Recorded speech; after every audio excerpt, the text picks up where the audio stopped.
Pakistan supreme court کے سابق chief justice retired Saqib Nisar صاحب نے فرمایا ہے کہ انہوں نے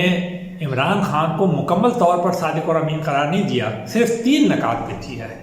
اب یہ سمجھ میں نہیں آتا کہ ان 3 نکات سے ان کی کیا مراد ہے،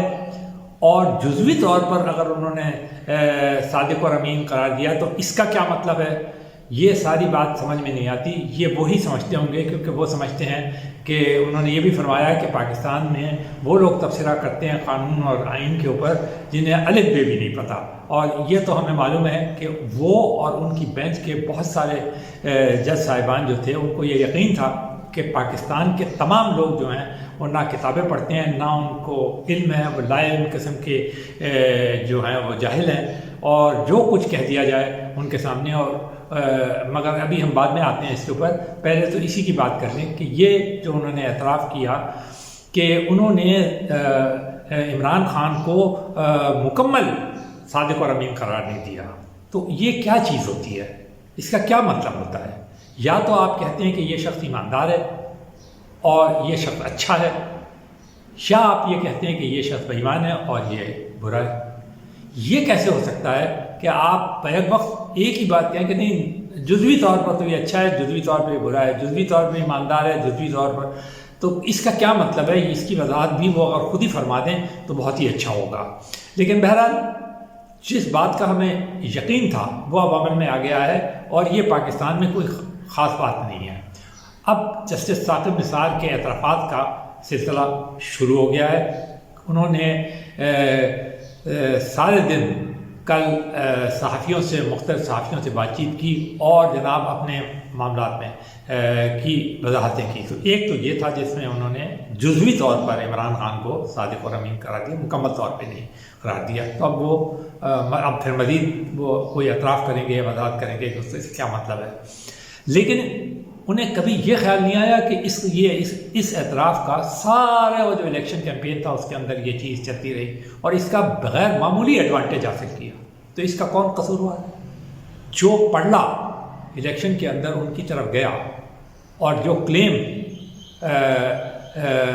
جو ایک پارٹی یعنی تحریک انصاف کلیم کرتی رہی اپنے لیڈر کے لیے کہ وہ جناب عام آدمی سے ایک اونچے آدمی ہیں، صادق اور امین، کس کا لقب تھا یہ آپ سب جانتے ہیں، لیکن اور وہ اس پیڈسٹل کے اوپر انہیں کھڑا کر دیا لے جا کر جس کے اوپر شاید تصور کرنا بھی مشکل ہے، اور انہوں نے وہ یہ سرٹیفکیٹ، اور اول تو یہ کہ یہ سرٹیفکیٹ تقسیم کرنے کی ضرورت بھی کیا تھی؟ اگر آئین کے اندر کوئی ایسی شک بھی موجود ہے تو کیا ضروری ہے کہ ہمارے جو جج صاحبان ہیں وہ ضروری اپنے اس قسم کے اختیارات کو استعمال کرتے ہوئے ایک ٹھپا لگا دیں اور ایک ایڈوانٹیج خاص طور پہ اس وقت جب کہ الیکشن بالکل آپ کے سر کے اوپر ہوں ان کو بھی ایڈوانٹیج مہیا کر دیں تاکہ پڑھلا جو ہے وہ ایک طرف جھک جائے؟ تو یہ بات بالکل انہیں اسی وقت کہہ دیتے کہ میں جزوی طور پر میں نے کہا یہ مکمل طور پر صادق امین نہیں ہے، تو کم از کم وہ جو ناانصافی ہوئی ہے اس وقت وہ تو ختم ہو جاتی، آپ چیف جسٹس کے عہدے پر تھے۔ پھر اس کے بعد انہوں نے فرمایا کہ ہو سکتا ہے مجھ سے بھی غلطیاں ہوں، میرے فیصلوں میں بھی غلطیاں ہوں، تو سوال یہ پیدا ہوتا ہے کہ پھر آپ نے اس وقت یہ بات کیوں نہیں کہی کہ جو میں فیصلے کر رہا ہوں یا جو میں مانیٹرنگ جج لگا رہا ہوں کن کے فیصلوں میں آپ کی غلطیاں تھیں؟ کیا نواز شریف صاحب کو سزا دینے میں یا باقی اور بہت سارے فیصلے کرنے میں جن میں PKLI وغیرہ شامل ہے، liver and kidney and liver institute, وہ فیصلے تھے؟ یا وہ ڈیم والا آپ کا جو ایک وہ تھا کہ آپ ڈیم بابا بن گئے تھے وہ والا فیصلہ آپ کا غلط تھا؟ کون سے فیصلے ایسے تھے جن میں غلطیاں ہوئیں آپ سے؟ تو وہ بھی آپ بتا دیتے تاکہ اس اذیت میں جس میں آج پاکستان اور پاکستان کے لوگ مبتلا ہیں، خام و خواہ کے لیے آپ نے سپریم کورٹ کو بھی گھسیٹ کے اس کے اندر شامل کر دیا وہ فیصلے جو کہ پارلیمان میں ہونے چاہیے تھے۔ اگر دنیا بھر میں طریقہ کار یہ جتنے آپ جمہوری ملک دیکھ لیں ان کی روایات یہ ہے کہ سیاسی فیصلے وہ کسی صورت میں بھی، اور خاص طور پہ جب کہ الیکشن قریب آ رہے ہوں، کسی صورت میں بھی وہ نہیں کرتے۔ آپ بریکزٹ کا دیکھیں کتنی دفعہ ہوا، یہ بالکل صحیح ہے، ایک کیا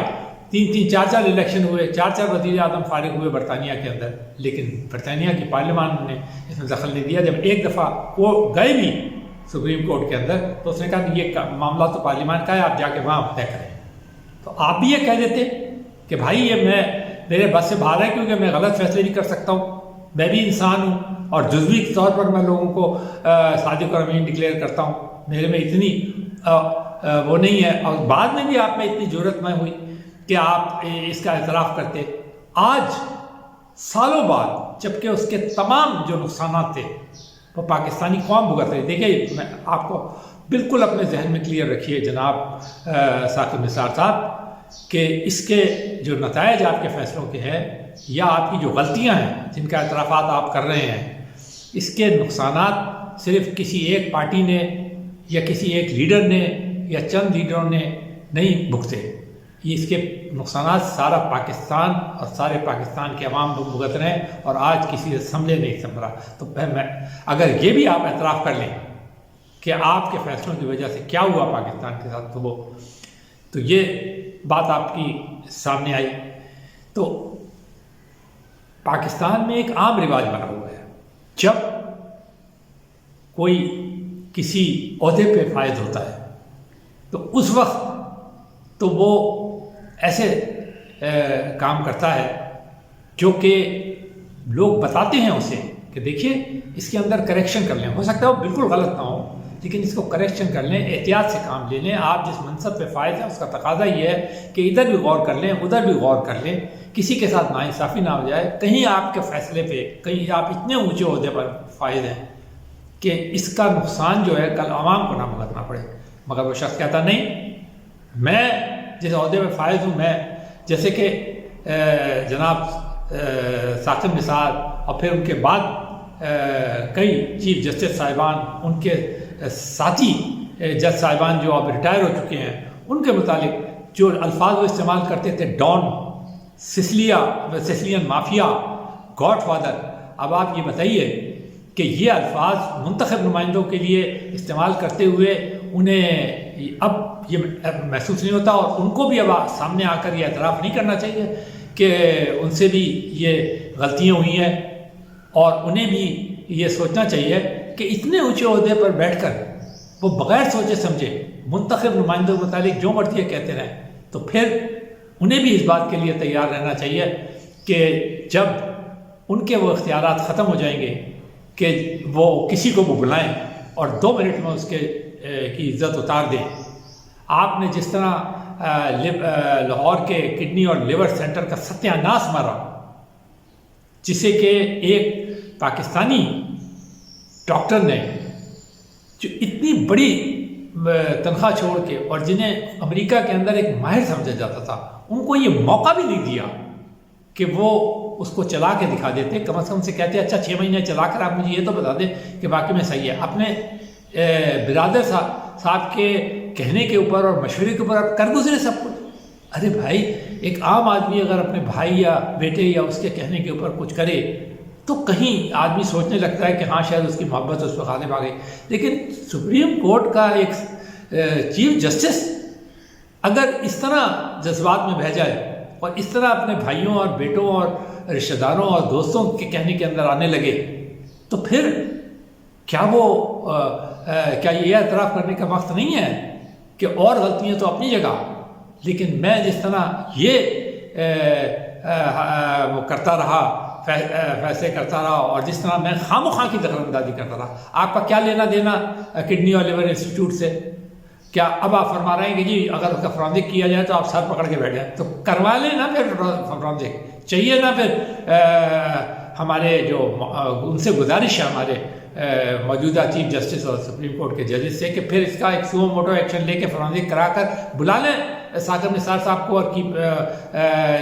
ڈاکٹر سعید صاحب کو، تاکہ یہ اس کا بھی دودھ کا دودھ پانی ہو جائے کہ آخرکار انہوں نے ایسا کیا غلط کام کیا تھا کہ پاکستان کے اندر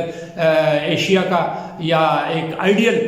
لیور اور کڈنی انسٹیٹیوٹ قائم کرنے کے لیے جا رہے تھے جس سے صرف عام آدمی کو فائدہ ہونے والا تھا، جہاں پہ اور آج دیکھیں وہ کیسے چل رہا ہے۔ تو ایسا کر کے دیکھ لیں نا، تو ایسا نہیں کیا آپ نے۔ تو صرف غلطیوں کا اعتراف کرنے سے کچھ نہیں ہوتا۔ یہ ہم کیوں کہیں کہ یہ ایک سبق ہے؟ یہ خود دیکھنا چاہیے پاکستانی عوام کو، ان پاکستانی افسروں کو جو اور پاکستانی عہدیداروں کو، چاہے وہ آئینی عہدوں پہ ہوں چاہے وہ دوسرے عہدوں پہ ہوں، کہ خدارا آپ اس غریب پاکستان کے عوام جو کہ قرضوں میں جکڑے ہوئے ہیں، جن کا آپ رات دن خود رونا روتے رہتے ہیں، اور آپ ان سے ایکسپیکٹ کرتے ہیں کہ جی جناب وہ بڑے احساس کریں، تو آپ بھی تو کچھ احساس کریں۔ یہ 2 سال 2.5 سال بعد یا یہ کہنا کہ جی میری جب کتاب آئے گی تو اس کے اندر ہم کون انتظار کرے گا آپ کی کتاب کا؟ اگر آپ سے غلطی ہوئی ہے تو آج آپ اعتراف کریں کھڑے ہو کے، دنیا بھر میں طریقہ یہ ہے، اور نہ صرف اعتراف کریں، اس کا پھر آپ کو چاہیے کہ آپ کھلے عام یہ بھی کہیں کہ جو مجھ سے غلطیاں ہوئی ہیں، غلطیاں کا اعتراف کرنے کا یہ مطلب نہیں ہے کہ آپ نے غلطی کر دی اور جس سے پوری قوم کو نقصان ہو گیا، پوری قوم ایک زلزلے میں مبتلا ہو گئی، اس کے لوگ کہاں سے کہاں نیچے گر گئے، تو اس کا پھر خمیازہ بھی بھگتنے کے لیے تیار ہو جائے۔ آپ کوئی بھی کچھ بھی ہو، آپ کو امیونٹی تو نہیں، کسی کو بھی امیونٹی نہیں ہے۔ صدر بھی اگر غلطی کرتا ہے تو اس کی بھی امپیچمنٹ ہوتی ہے، وزیر اعظم ہوتا ہے اس کو عدم تحریک کے ذریعے نکال دیا جاتا ہے، منتخب نمائندے ان کو آپ نے خود آپ کا وہ کلپ جو ہے وہ وائرل ہوا جس میں آپ نے فرمایا، اور وہ بھی اپنے آپ ساتھیوں کے ساتھ بیٹھے ہوئے، اور آپ نے کہا ایک چٹکی بجاتے ہوئے کہ 3-4 MP تو میں چٹکی بجاتے ہوئے فارغ کر دیتا ہوں۔ یہ جملے آپ کو کہنے چاہیے، یہ مثالیں آپ کو قائم کرنی چاہیے تھی۔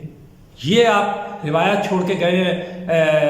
اعلیٰ عدلیہ کے جج صاحبان کے لیے، اور یہ جو روایت آپ چھوڑ کے گئے انہوں نے بھی اس کو آپ کے بعد فالو کرنے کے اندر کوئی کمی نہیں رکھی۔ اور ایک لفظ یہاں پہ کہا جاتا ہے جوڈیشل ایکٹیویزم، جسے ہمارے تجزیہ نگار بڑے فخر سے کہتے ہیں جی جوڈیشل جو یہ جوڈیشل ایکٹیویزم کوئی بہت قابل فخر چیز ہے،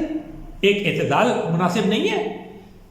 دنیا بھر میں کون اس کو پسند کرتا ہے جوڈیشل ایکٹیویزم کو، اور ضرورت کیا ہے ہمیں ایسی جوڈیشل ایکٹیویزم کو؟ ہم دیکھ چکے ہیں جوڈیشل ایکٹیویزم نظریہ ضرورت کی شکل کے اندر، جب عامروں کو 10 سال کنڈونیشن دیے گئے، ان کو آئین میں ترمیم کرنے کی اجازت دی گئی، اور پھر وہی چیف جسٹس صاحبان جو تھے وہ تحریکوں کو سڑکوں پہ لیڈ کر رہے تھے اور وہ سیاسی لیڈروں کا روپ دھار رہے تھے، اور پھر اس کے بعد وہ آ کر واپس بیٹھ گئے